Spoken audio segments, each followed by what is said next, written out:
down women with diluted dreams. Our hope for joy has been washed down the street. I'm Robin Hawkins, and you're listening to Watered Down Women.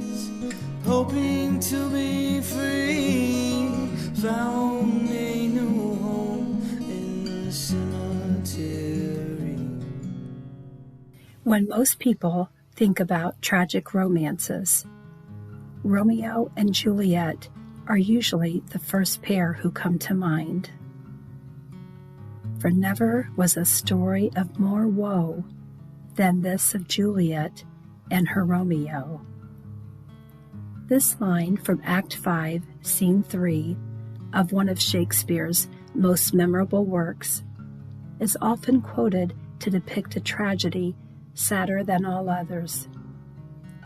Although these young and misguided lovers fell victim to bad luck and their own immaturity, I would beg to differ that theirs, indeed, isn't the saddest of all tales of fatal passion.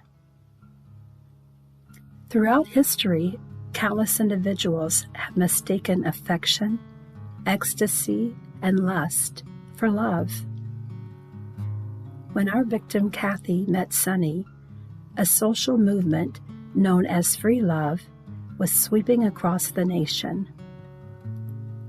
This concept was initiated in hope of removing government from all matters sexual in nature. The notion that unions between adults were personal and any type of romantic encounter mattered only to those involved in that relationship was at the core of its premise. The roots of this belief can be traced back to the Age of Enlightenment and to the French Revolution. Radical intellectuals and poets from that era challenged morality and espoused a belief in non-traditional unions between adult men and women. At the turn of the 20th century, feminist Victoria Woodhull, who incidentally was the first woman to run for the U.S. presidency and known as the High Priestess of Free Love, furthered that premise by believing she could love whomever she chose for however a long or short period she chose, and that no law could or should interfere with her choices. This bohemian-based belief fueled the resentment of the nonconformists and feminists among the non-traditionalists living in Greenwich Village during the late 1960s, and this reignited the flame of the free love movement. Like many societal fads, this contentious ideology swept the nation and ultimately made its way to Mansfield and oozed into the mindsets of many young people in Little Kentucky. Although Kathy Smith was 4 years into a legal marriage covenant with her husband John, she may have gotten swept up by the sentiment, if it feels good, do it, because she soon began to spend more time with her paramour and less time at home with her husband and children. We've speculated that Kathy and Sonny may have met at the neighborhood's park. But why was the young mother of two even there to begin with? Other women who knew Kathy have confided that there wasn't really much to do in Little Kentucky at that time, and supportive groups such as Mommy and Me and MOPS were decades from existence, so the park was a natural choice. Housewife life at that time was somewhat sedentary because during the course of World War II, nearly 20 million women joined the workforce and another 300,000 or more served in the armed forces. After the war, many women willingly gave up their jobs and returned to their homes in order to reopen the workforce to the men who were returning home from service to their country. The fact that women earned on average 50% of what men earned, and that they could legally be dismissed from their employment for getting married or becoming pregnant, most felt that it made best sense to return to their traditional family role. So, in compliance to the expression, "the woman's place is in the home," most women chose to conform.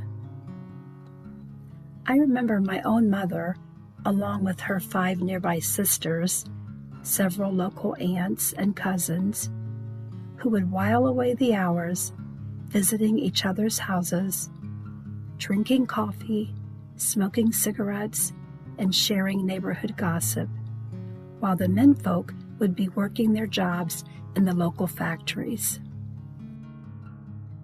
Having no point of reference, it's hard to know what a typical day in the life was like for women of the Gulf Shore shipping lanes. But we could speculate that Kathy's mother spent much of her time in similar fashion, as her husband's employment in the oil industry afforded her a comfortable lifestyle. Therefore, we might safely suppose that Kathy easily assumed her role of being an Ohio housewife by participating in this daily routine. However, our assumption would be quite wrong. Very few women of Little Kentucky could relate to the middle-class style of living enjoyed by their southern counterparts, because jobs in Mansfield, Ohio didn't pay the high hourly rates as those in the lucrative oil industry. Despite their impoverished lives and crude, simplistic houses, rarely did these wives venture out into the workforce. While interviewing several of my older female contacts, I learned that the reason was mainly due to their husbands not wanting them to work outside their homes. In Kathy's case, it was reported that not only did her husband refuse to allow her to get a job, he would not allow her to leave their own yard.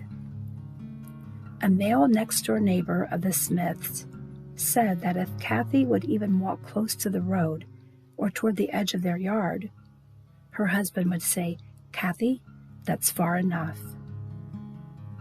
Although Kathy dutifully distanced herself from the workforce, she ultimately defied the words of Thomas Fuller from 1732, which stated, "A woman is to be from her house but 3 times, when she is christened, when she is married, and when she is buried." I learned that Kathy began to sneak away from her house during the day while her husband was working, and this allowed her to become acquainted with women in the neighborhood. And it was during one of her daily escapes that she encountered Sonny Adkins. With no telephone in their home, John Smith had no way of checking on the whereabouts of his wife, and with his children being too young to question, he probably didn't know that she had begun to idly spend her time with a sullen and handsome neighborhood man-child. In earlier episodes, we discussed reasons for teenage rebellion, and we applied some of that same reasoning to why Kathy stopped obeying the parental-style demands of her husband. None of the Smiths' former neighbors, who were interviewed for this podcast, were able to recollect many memories of the young Smith children. Most just remembered them as being very young kids at the time, and one reported that Mr. Smith's father lived across the street from his son for a short while, and may have helped care for the children when Kathy started to run the roads, which was her censored way of describing Kathy's infidelity. A local area known for its wildlife hunting, more notorious for being established as a young person's hangout, and most notable for its ability to conceal the duplicit actions of 2-timing spouses or promiscuous teens, was the Hahn Road Woods. Young men in Little Kentucky often led their young female admirers into that densely wooded expanse and had their way with their juvenile devotees. Several paths were worn throughout the years in pursuit of this promiscuous practice. With most houses lacking adequate space for privacy, and most families having several children occupying that limited space, the expansive woodland afforded the local males with adequate concealment for providing their physical needs. Shortly after Sonny's mom died, his father sold their family home to Sonny's oldest sister, then moved the remaining children to a 4-room house located less than 500 feet away. Despite only having 2 bedrooms, the cramped quarters didn't prevent his sisters from often having their neighborhood cousins and girlfriends spend the night. This served as a cover as well as a means of connecting for Kathy and Sonny. She would guise herself as staying with a sister, and he would beckon her, and off they'd go to be alone, usually to the woods. On Sunday, May 31st, 1970, at 3:23 in the afternoon, a devastating 7.9 magnitude earthquake struck Peru and triggered numerous avalanches across the Andes Mountains, killing close to 100,000 people in South America. For 45 seemingly endless seconds, the earth violently shook. Villages were destroyed, and the town of Yungay was completely buried, killing everyone. And to this day, excavation is forbidden, as the entire town was declared a national cemetery. As news of this disaster spread across the area of Little Kentucky, a sullen and somber Sonny Adkins became increasingly convinced that the world was ending, and he voiced that he didn't want to be around to watch it happen.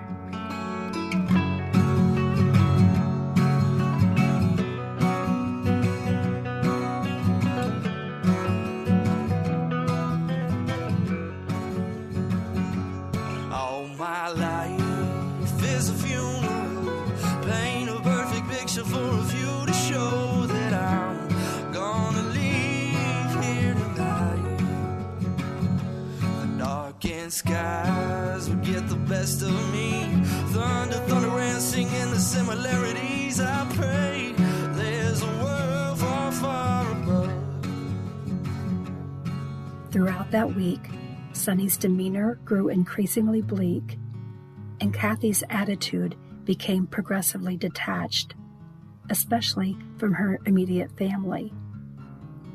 Sonny's younger sisters recalled them both as being quiet and aloof, as they began to spend more time, just the two of them, and less time with others. Kathy's husband, John, became increasingly agitated with his wife's behavior and made no secret about the fact that he was fed up with her actions and was going to put an end to her making a fool of him.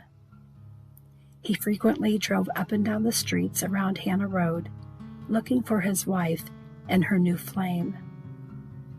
As the world was reeling with the aftermath of the Ancash earthquake, Little Kentucky was about to be hit with its own seismic event.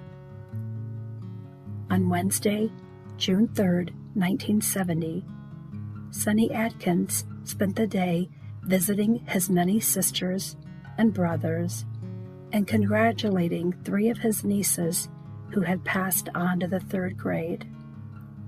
The weather was unseasonably cool as he walked past the neighborhood park, glanced toward the country club, and made his way to his sister's house.